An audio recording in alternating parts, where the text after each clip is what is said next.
Mesdames, Mesdemoiselles et Messieurs, bonjour à toutes et à tous. Alors, à la une de l'actualité internationale, c'est très chaud sur l'Union européenne du côté du Gabon. C'est très chaud. Ça court dans tous les sens. L'Union européenne a de la chaleur dans ses costumes parce que le président gabonais, fraîchement élu, c'est-à-dire pendant qu'il a tout le levier du pouvoir en main, Brice Clotaire Oligui Nguema, on a comme l'impression qu'il commence à montrer son vrai visage. Oui, c'est cette impression que nous avons. En tout cas, dans ce cas précis, ce qu'il vient de faire à l'Union européenne, c'est son vrai visage. En tout cas, on espère que ce n'est pas un visage de semblant. Oui, c'est ce qu'on appelle l'Afrique des souverainetés. Oui, et il est dans cette logique. C'est-à-dire, apparemment, on a comme l'impression que le monsieur a dû utiliser l'Union européenne, la France, pour le permettre de faire asseoir les bases solides de son pouvoir, et puis ensuite commencer à faire c'est-à-dire à cracher sur eux. Dames et messieurs, le Gabon s'apprête à résilier un contrat très important aux yeux de l'Union européenne. Et cette résiliation, si elle a lieu, et ça va toucher à la partie la plus sensible de l'Union européenne.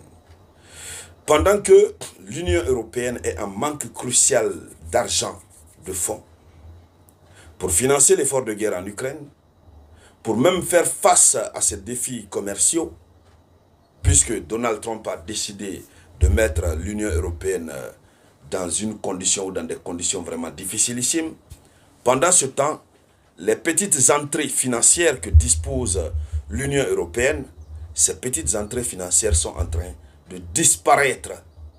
Et ce qui fait très mal à l'Union européenne, c'est au nom de la souveraineté que le Gabon décide. Ça faisait longtemps que ce mot n'avait pas retenti au Gabon.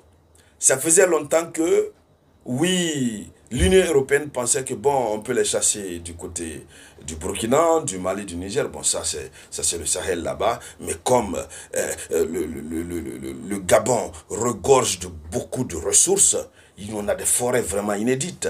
Et comme le Gabon est sous la coupole de la France, donc ils peuvent continuer à manger tout doucement les ressources du Gabon. Ah, c'était mal connaître le plan de Brice Clotaire Oligui Nguema. Oui, c'était mal connaître.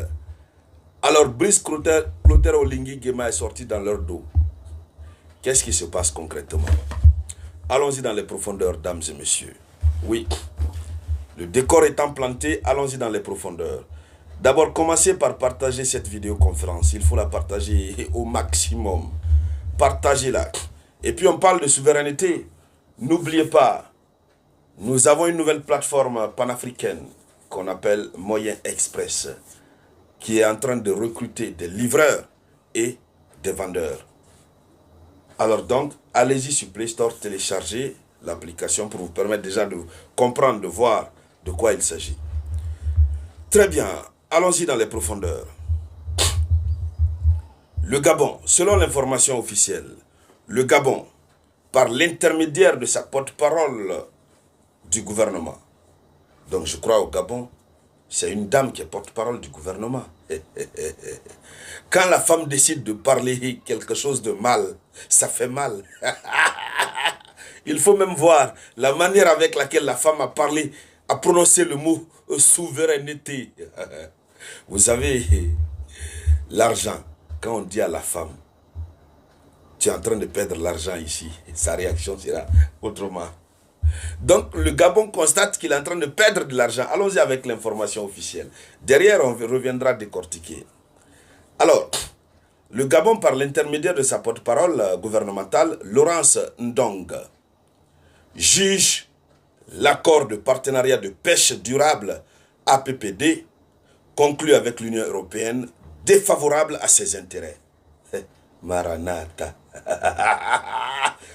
Le Gabon juge défavorable l'accord de pêche durable conclu avec l'Union européenne, que cet accord est défavorable aux intérêts du Gabon. Ça, c'est le summum. Vous savez, les Européens sont très malins. Ils créent des noms, des concepts pour les accords, pour vous influencer moralement, pour ne pas que vous pensiez même modifier quelque chose. Regardez le nom.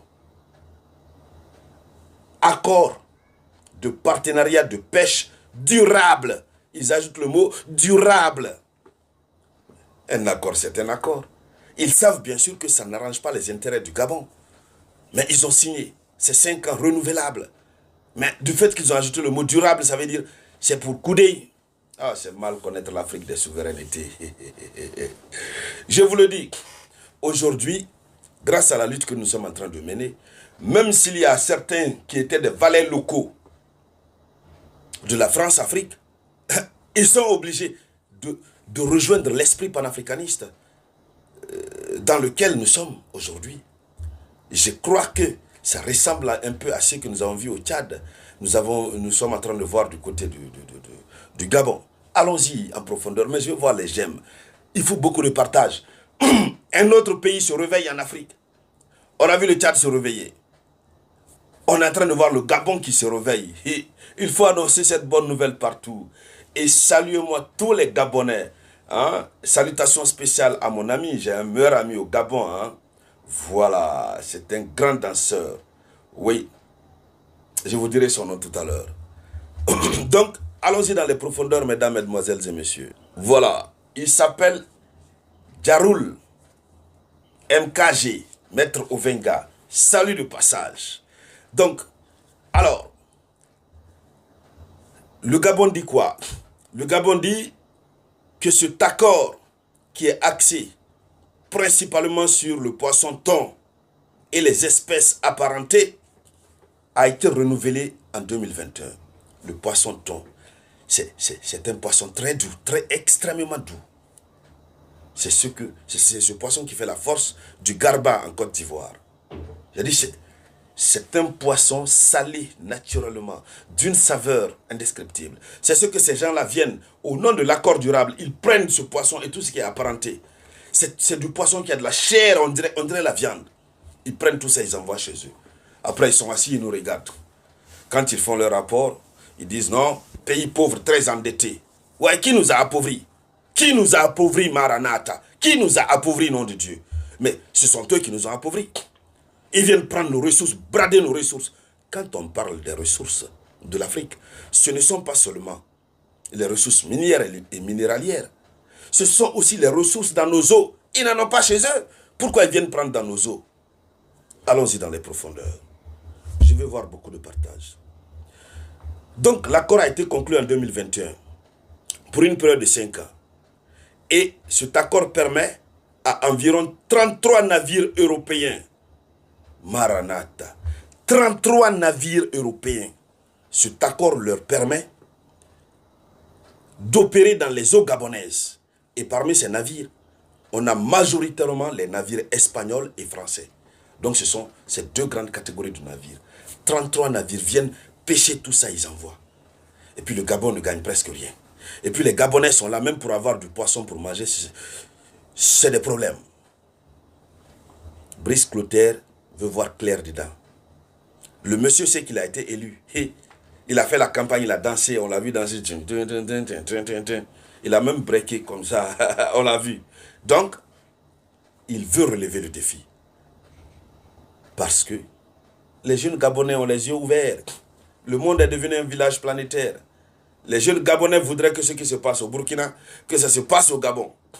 Et un peu partout. Donc, Brice Clotaire, il dégage plusieurs raisons. Plusieurs raisons de sa position. Non, pour ça seulement je félicite Brice Clotaire. Non, je n'ai pas souvent apprécié Brice Clotaire. Et vous savez, quand ce n'est pas bon, on dit c'est pas bon. Quand c'est bon, on dit c'est bon. Il faut apprécier. Oui, il ne faut pas être définitivement sur une position de négativité. C'est pas bon. Voilà. Ici, c'est la tribune des veilles de conscience. Quand c'est bon, on dit c'est bon. Quand ce n'est pas bon, on frappe. Allons-y dans les profondeurs. Les raisons sont très intéressantes. Brice Clotaire dit quoi? Premièrement, il dit que les recettes sont insuffisantes. Il dit la contribution financière annuelle de l'Union européenne, environ 2,6 millions d'euros, et les redevances payées par les armateurs sont considérées comme trop faibles et ne comprennent pas et ne compensent pas la valeur réelle des captures réalisées par les flottes européennes. Ah, c'est une partie très forte. Très forte. Vous imaginez ce qu'eux, ils payent annuellement et les redevances qui sont payées. Le Gabon dit, ça ne permet pas de compenser les valeurs réelles de ce qu'eux, ils prennent. Hein? L'Union européenne a chaud. Parce que le gouvernement gabonais a compris, ils ont compris. Les anciens gouvernements et d'autres gouvernements en Afrique comprennent. Mais ils préfèrent se remplir les poches. Voici un très bon chemin que Brice Clotaire a pris. C'est pourquoi je vous demande de l'encourager au maximum. On est en train de voir un autre Ibrahim Traoré qui est en train de naître petit à petit. Allons-y. Ça, c'est juste la première raison. C'est déjà largement suffisant pour tout. Allons-y encore.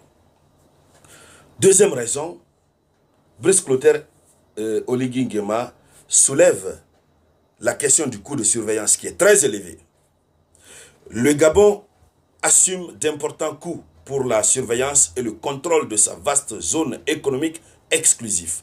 Ah, il faut rappeler, c'est dans la ZE du Gabon que ces gens-là interviennent.